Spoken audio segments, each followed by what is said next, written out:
Selamat datang kembali. Hari ini kita bakal ngebahas sebuah cerita yang membentuk salah satu keyakinan terbesar di dunia. Sebuah kisah yang mulanya itu bukan dengan gegap gempita, sama sekali bukan. Malah mulanya dengan rasa takut di dalam sebuah gua yang sunyi. Nah, ini dia pertanyaan kuncinya. Gimana coba sebuah pengalaman pribadi yang jujur aja mengerikan bisa jadi cikal bakal sebuah gerakan yang mengubah dunia? Kita akan telusuri perjalanannya bareng-bareng. Oke, mari kita mulai ceritanya. Jadi gini, kisah ini tuh nggak dimulai dengan sosok nabi yang udah siap dan penuh percaya diri. Justru sebaliknya, kita mulai dari seorang laki-laki yang lagi ketakutan setengah mati, sendirian di sebuah gua terpencil di Jabal Nur. Semuanya itu dimulai dengan satu kata, satu perintah, Iqra, yang artinya, bacalah. Perintah ini datang dari malaikat Jibril langsung ke seorang pria bernama Muhammad. Dan ironisnya apa? Beliau ini nggak bisa baca. Perintah itu diulang sampai 3 kali, dan setiap kalinya beliau dipeluk erat banget, sampai rasanya kayak mau kehabisan napas. Bisa bayangin kan, setelah kejadian yang begitu mengguncang, Muhammad langsung pulang. Kondisinya benar-benar terguncang. Reaksinya tuh manusiawi banget, dia ketakutan. Dia nggak coba-coba menafsirkan apa yang barusan terjadi, dia cuma lari cari perlindungan ke istrinya, Khadijah, sambil memohon, selimuti aku, selimuti aku. Dan Khadijah, dia dengan tenang menyelimutinya, mendengarkan semua ceritanya, tanpa ada sedikit pun keraguan. Nah, bagian ini nih yang menurut saya luar biasa. Gimana cara Khadijah menenangkan suaminya? Dia nggak bilang, oh mungkin kamu mimpi, sama sekali nggak. Coba kita lihat kutipannya. Kepercayaan Khadijah itu bukan didasarkan sama hal-hal gaib, tapi justru pada karakter Muhammad sendiri. Dia bilang, demi Allah nggak akan pernah menghinakanmu. Kenapa? Karena engkau menyambung silaturahmi, menolong yang miskin, dan mendukung mereka yang membutuhkan. Logikanya keren banget. Orang sebaik kamu nggak mungkin ditimpa sesuatu yang jahat. Oke, setelah menenangkan suaminya, Khadijah nggak berhenti di situ. Dia bawa Muhammad buat ketemu Warokah bin Naufal, sepupunya yang dikenal sebagai seorang cendekiawan Nasrani. Dan Warokah ini nggak cuma mengkonfirmasi, iya itu adalah malaikat yang sama yang datang ke Musa. Tapi dia juga ngasih sebuah ramalan yang bikin berinding. Dia bilang kalau jalan yang akan ditempuh Muhammad ini bakal penuh pertentangan. Dan yang lebih mengejutkan, dia bakal diusir oleh kaumnya sendiri. Nah, dari pengalaman yang super pribadi dan intens ini, gimana caranya bisa jadi sebuah komunitas? Mari kita lihat. Semuanya dimulai dari orang-orang terdekat, dari lingkaran kepercayaan yang paling inti, dan awalnya sangat rahasia. Nah, ini dia orang-orang pertama yang langsung percaya. Tentu saja, istrinya, Khadijah. Lalu ada Ali bin Abi Thalib, sepupunya yang masih sangat muda.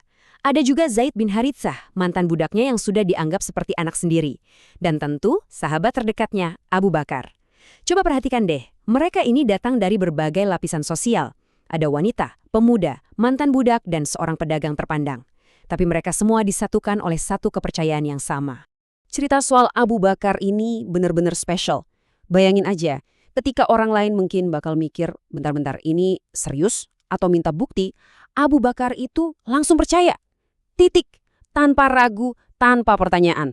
Kepercayaan yang mutlak inilah yang bikin dia dapat gelar as-siddiq, yang artinya yang membenarkan. Dan kepercayaan ini jadi pilar kekuatan yang luar biasa penting buat gerakan yang baru lahir ini. Dan dari sini kita bisa lihat network efeknya. Keyakinan satu orang yang kuat itu bisa menyebar kayak api. Abu Bakar nggak cuma percaya buat dirinya sendiri, dia langsung gerak. Dia mulai datengin tokoh-tokoh terpandang di Mekah, orang-orang yang dia tahu punya akal sehat dan kebijaksanaan. Salah satunya Utsman bin Affan. Lalu ada juga Zubair bin Awam. Satu persatu, dengan sabar, Abu Bakar meyakinkan mereka untuk bergabung. Memperluas lingkaran kepercayaan ini, tapi masih secara diam-diam. Dan juga Sa'ad bin Abi Waqqas. Dan hasilnya apa?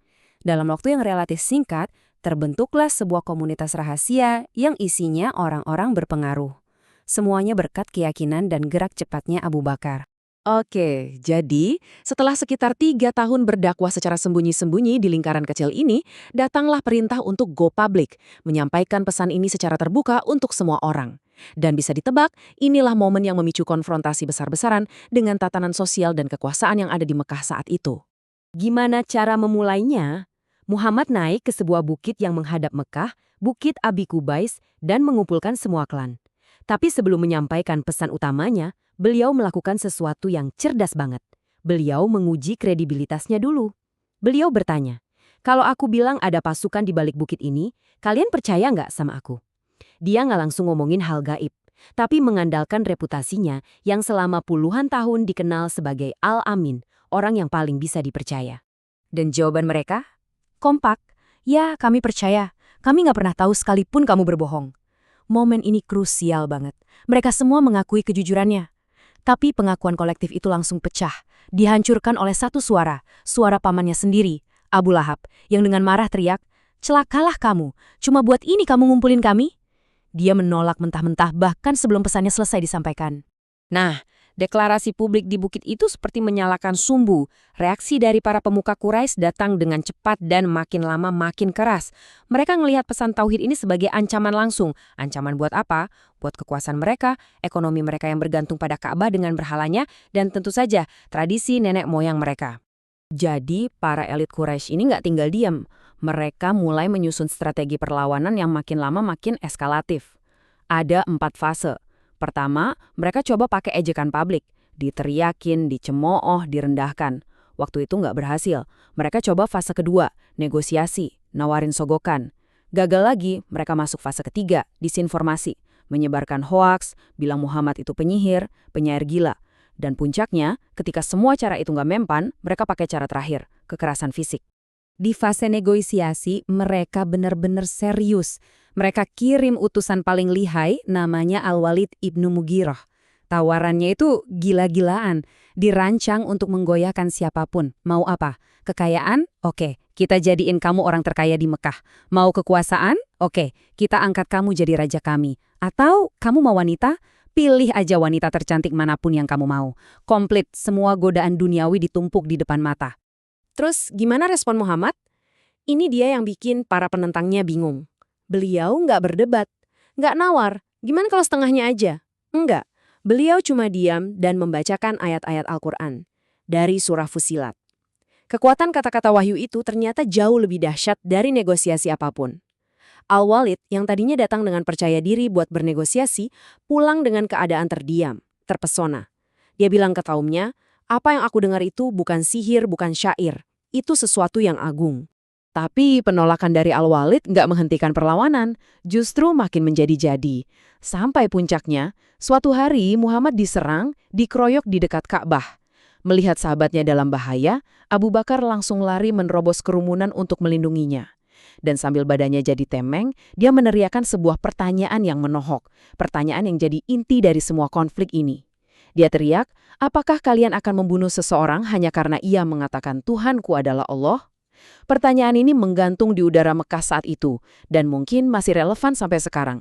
Sebuah pertanyaan tentang seberapa mahal harga sebuah keyakinan.